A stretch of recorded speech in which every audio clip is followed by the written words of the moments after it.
Hello everyone, welcome to Millennium World. जैसे कि आप लोगों को पता ही है, आप लोगों ने डिफरेंट मीडिया स्ट्रीम्स पे देखा ही होगा कि इंडिया एंड पाकिस्तान के बीच में आजकल बहुत सी टेंशन्स चल रही हैं। स्पेशली जो 22 अप्रैल 2025 को हुआ, उसकी वजह से। And we can say that 22 April जो था वो हमारे लिए एक ब्लैक डे था, क्योंकि उस दिन पहलगाम के अंदर एक टेररिस्ट अटैक हुआ जिसमें बहुत से लोगों की जान गई। लगभग 26 बेकसूर लोगों ने अपनी जान गंवाई। And I think this is the first time in the history of India कि टूरिस्ट के ऊपर जो है वो अटैक किया गया है, जो कि जिनका कोई कसूर नहीं था। वो लोग वहाँ पर सिर्फ अपनी वैकेशन मनाने के लिए गए हुए थे, अपनी फैमिली के साथ में टाइम स्पेंड करने के लिए गए हुए थे। एंड उनका कोई कसूर नहीं था। एंड उनके ही उनकी वाइफ के सामने, उनके बच्चों के सामने, उनके माँ के सामने किसी के पति को, किसी के बेटे को, किसी के बच्चे को मार दिया गया। And this was very very much disheartening to know. बहुत ही दुखदायक सिचुएशन थी।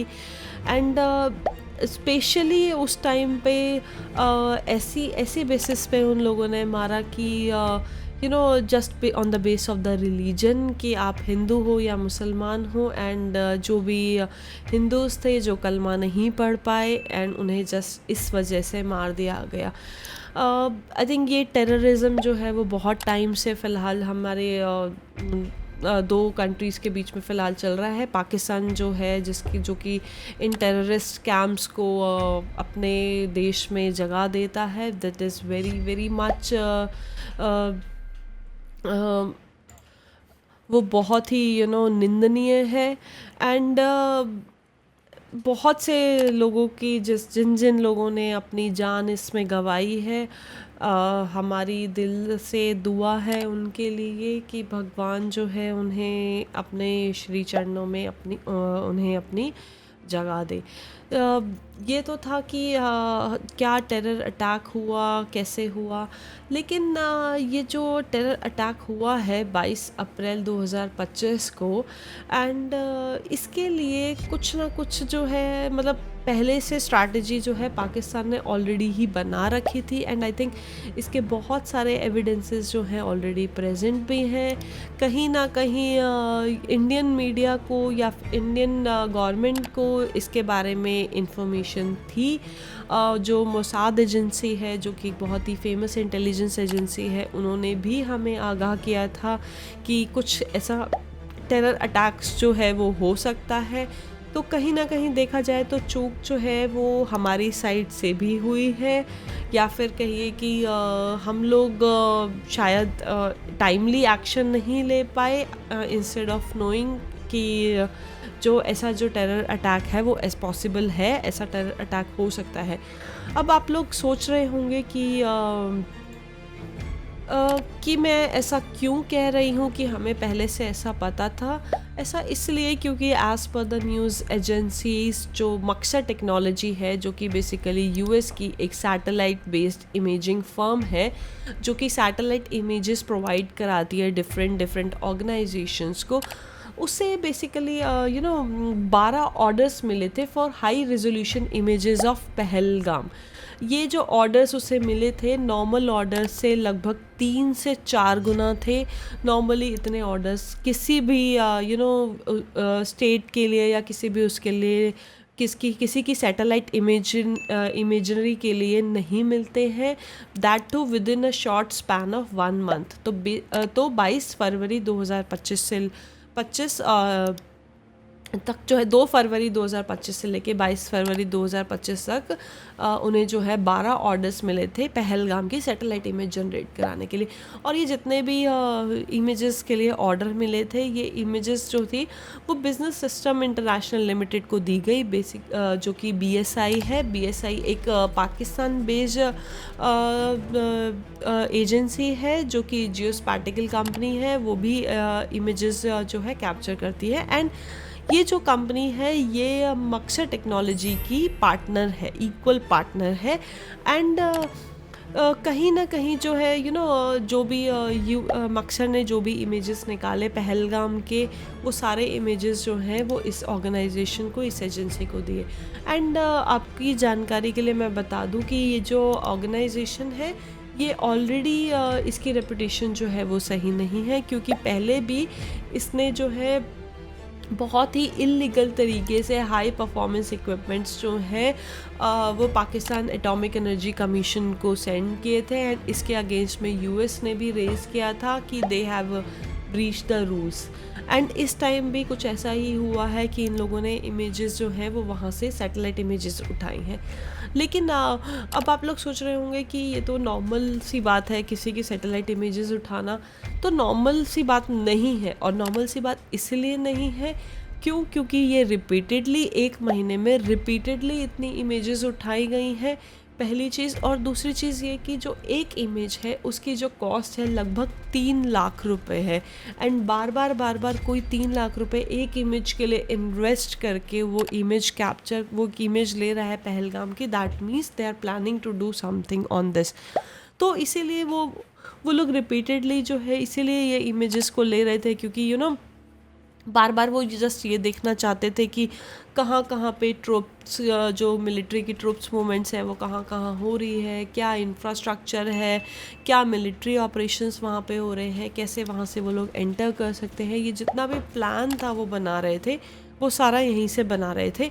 एंड कहीं ना कहीं मोसाद एजेंसी ने हमें इसके बारे में इंफॉर्मेशन दे दी थी, इंडियन गवर्नमेंट को इंफॉर्मेशन दे दी थी कि ऐसा कुछ होने वाला है एंड ये इमेजेस जो हैं वो दी जा रही हैं।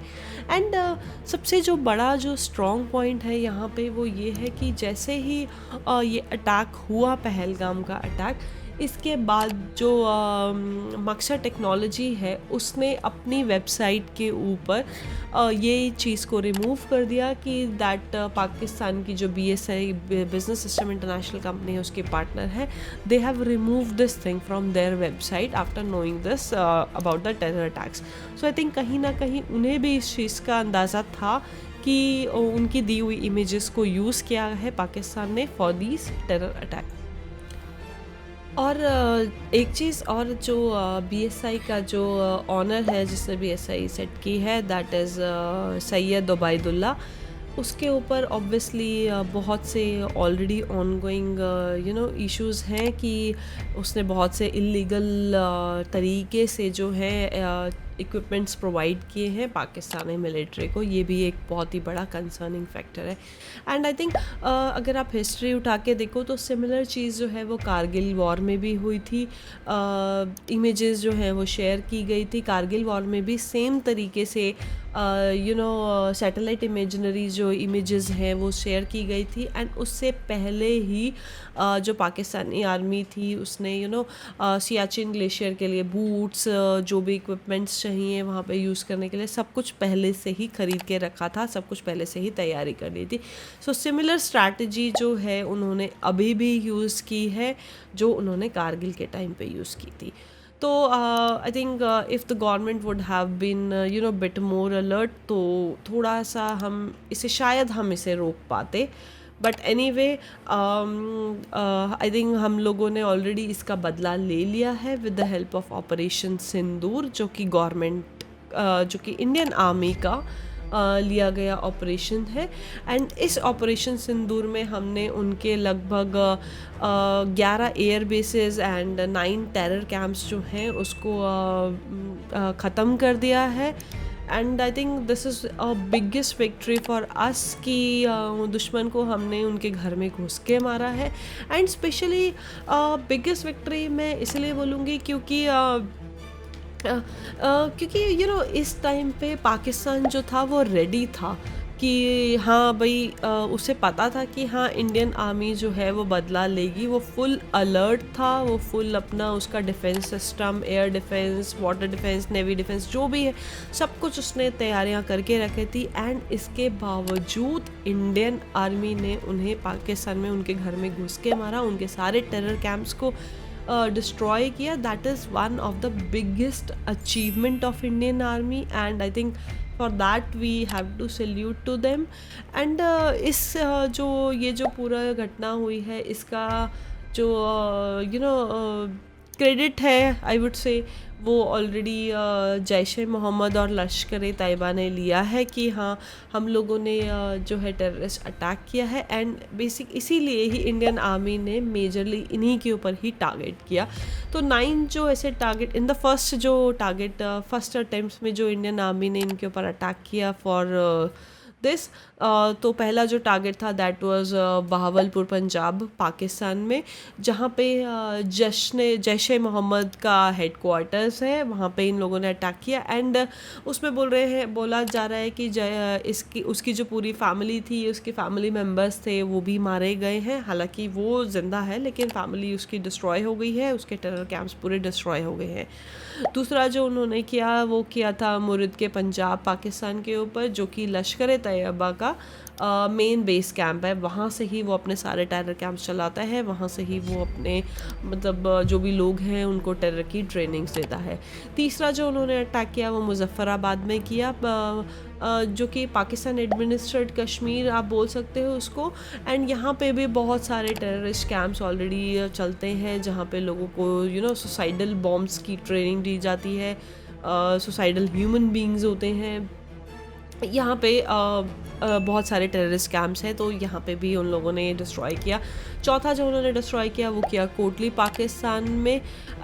कोटली पाकिस्तान जो है वो जश्न मोहम्मद की एफिलेटेड मॉस्क है, और वहाँ पे ही उसकी ट्रेनिंग फैसिलिटी भी है, तो उसको भी डिस्ट्रॉय करना ज़रूरी था। पांचवा जो हमला उन लोगों ने किया वो सियालकोट पंजाब में किया। सियालकोट पंजाब जो है बेसिकली लॉजिस्टिकल हब है क्रॉस बॉर्डर के लिए।